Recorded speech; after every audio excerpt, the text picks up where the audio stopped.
it do, guys? It's MC and I'm back with another video for you guys. The real MC, please. Step to the mic. MC. So if you read the title, you'll know today I'm just basically going to be giving you 10 tips on how to survive college, plus my college graduation story.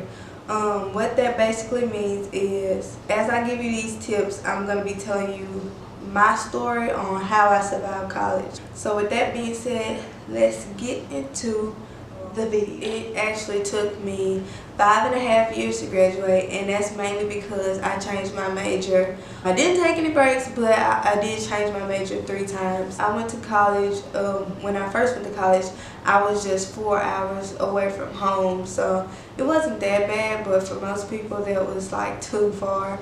But I was just 4 hours away, and then when I was halfway through college, my mom moved, and then I was 6 hours away from home. So I wasn't able to go home as much because of the distance, and that made me more homesick. So also choose where you want to go to college at wisely. I'm not saying don't go to college far away. The first tip is get to know your college. So basically what I mean by get to know your college is basically get to know where everything is. Make sure you know where buildings are, how everything is laid out, where food is. Like if you have a union, make sure you know where that is, the library. Just make sure you know where everything is. So that way, on your first day of class, you won't be running around like a chicken with his head cut off looking for your building or looking for your classes. I'll tell you about the first time I was on my college campus. Well, not the very first time. The very first time was with a group of high school students. I think we did like the top 30 students of our class, and we did a college trip. That was the first time I was on campus, but I mean like move-in day. I think we moved in a week before school started, and I forgot which day it was. A couple days before school started, I actually got lost on campus, which kind of was a good thing because I kind of figured out where everything was, walking around trying to figure out where I was because I didn't know, and I didn't know anybody there except one person. Well, I knew more people, but not a whole lot. I went to school with one person. Yeah. So I actually got lost on my first day on campus. So just get to know where the building is, where your classes are going to be, so that way you won't be lost on the first day of class and you can make a good impression. Decide on roommates. Well, roommate.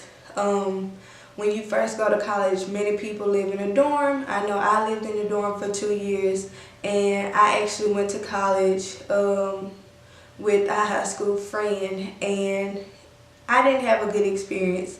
Me and her actually fell out and got into it not long after we became roommates, and we got into it, and I ended up moving out of the room. She ended up, I think she stayed in the room. We're still cordial, but we got into it and are no longer like really good friends like we were. I know a lot of people who've gone to college with their high school friend or with someone they know, and they are still really good friends. So I'm not saying don't go to school with somebody you know, but sometimes if you go to school and be roommates with someone you don't know, that can be a good thing because you're making friends, you're opening up, you're networking, that type of stuff. So just decide whether you want to go to school with somebody you know or somebody who you don't know. Tip number 3, find a major. I changed my major 3 different times while in college.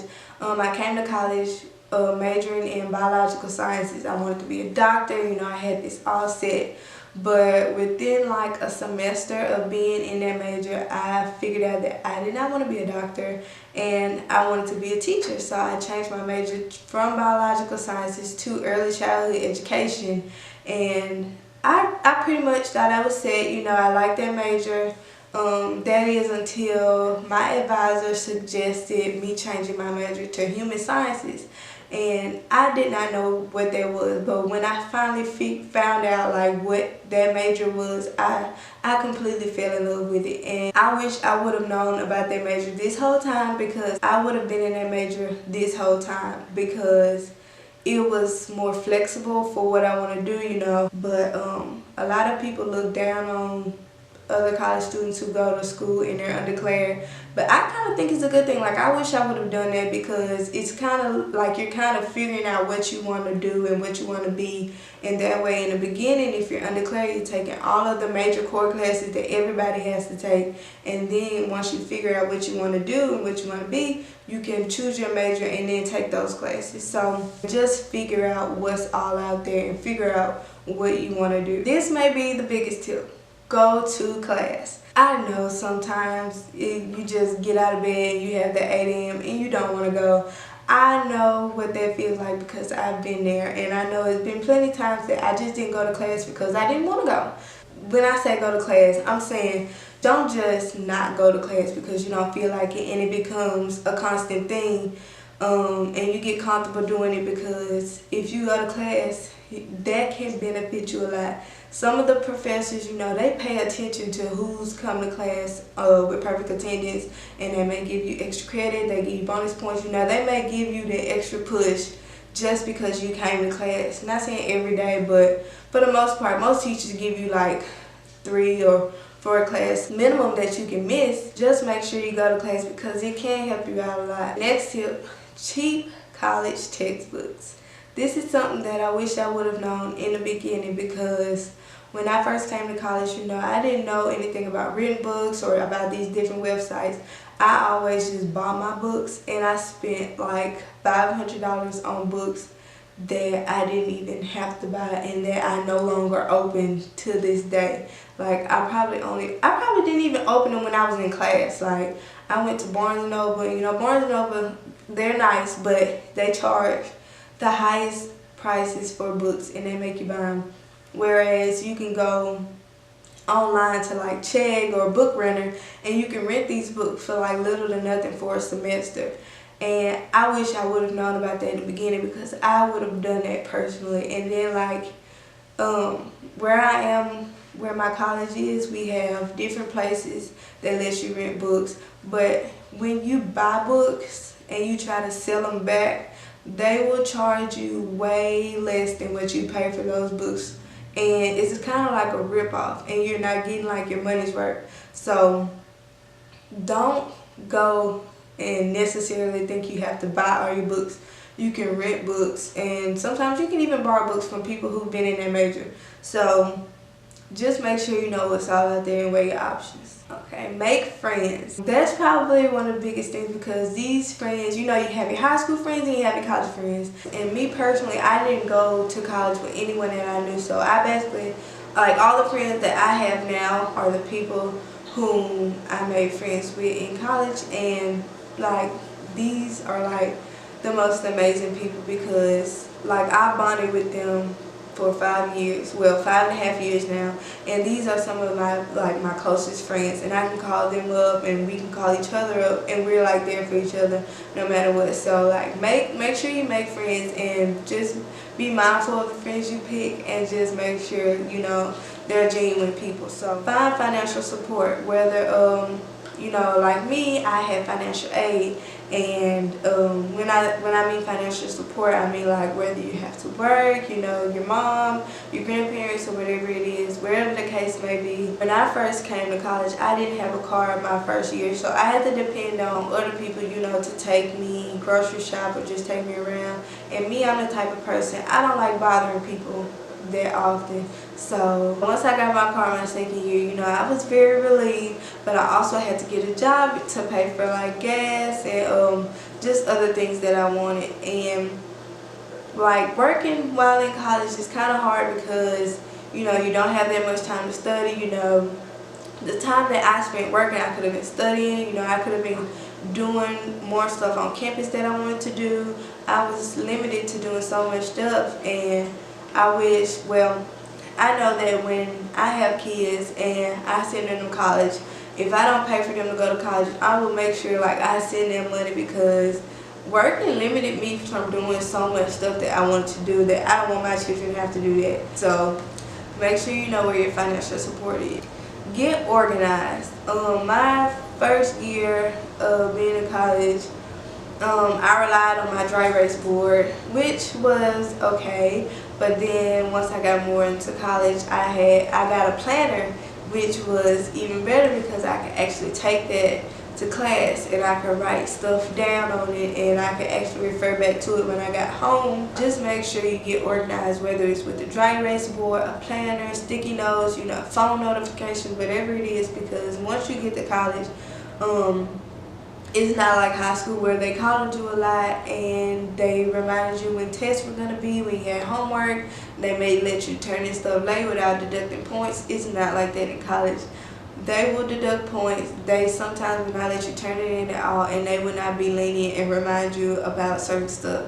Some for the most part, they remind you and they're kind of understanding of some situations, but just make sure you get organized and stay organized. Get involved. This was one thing that I wish I would have done more of. Like I said before, I was able to do some stuff, but for the most part, I couldn't do most of the stuff that I wanted to do because I had to work.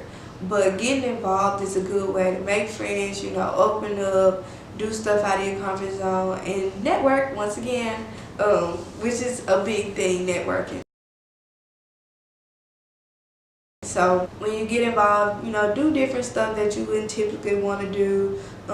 Try stuff, you know, pick. Just make sure you do something you want to do, but also just try to get out of your comfort zone sometimes. Don't try to avoid the freshman 15. This is one thing I thought I could avoid. You know, I heard myths of the freshman 15 and I was like, oh, I have a high metabolism and I won't gain anyway. I think I gained more than 15 pounds, which is not to say it's a bad thing. The freshman 15, you know, it's a part of college. You're eating on campus for free at the cafeteria, and we have a place called the Union where it's a bunch of fast food restaurants, or not restaurants, it's like a bunch of fast food places inside of one building. So I was able to eat a lot, and we had these things called block meals where they would pay for, I think it was like just twice a day, like 4 and 8, where you could get, I think it would pay up to like $4 or $5 of your meal, and whatever you spent over, you either could pay for it out of your pocket, or you could pay for it with this, we call ours flex dollars, which is like extra money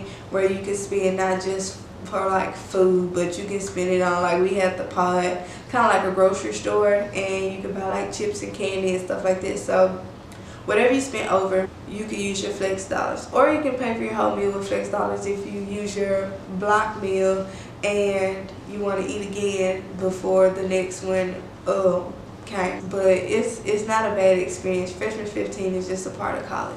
But I had a good college experience. I don't regret anything. I had fun. Just make sure, like, when you're partying, make sure you limit that, because sometimes that can mess you up. I mean, I'm not saying like don't go party, but make sure you're not doing it like every day, skipping class, you know, because that's what you're at college to do, is to go to class, get your education, and graduate. I know I sound like a parent and an old person right now, but it's the truth. So that wraps up the video for today. If you guys like my video, just make sure you like it, make sure you subscribe if you're new, and make sure you leave any comments down below in the comment section, and make sure you follow me on all my social media. I'm going to try to put it up. And I will also post pictures of my graduation, which was a little over a month ago.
situation going on. Then they look at this camera, act happy. Three is down, one already left. I bet you can't do it like me. She'll never be MC.